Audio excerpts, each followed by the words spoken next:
¿Roncas si estás pensando en operarte la nariz para solucionarlo? Para. Primero necesitas saber esto.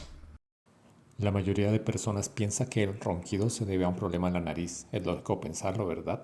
El sonido parece venir de ahí, pero la realidad es completamente diferente.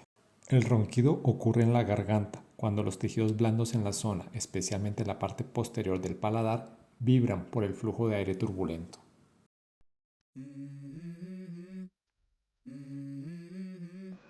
Cuando duermes, tus músculos se relajan,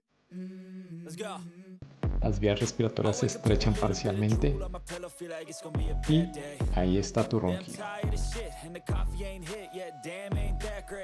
Muy ocasionalmente el ronquido puede tener un origen nasal. Por eso, si quieres un tratamiento quirúrgico para el ronquido, primero debes de consultar con un otorrino o cirujano maxilofacial especialista en cirugía de ronquido.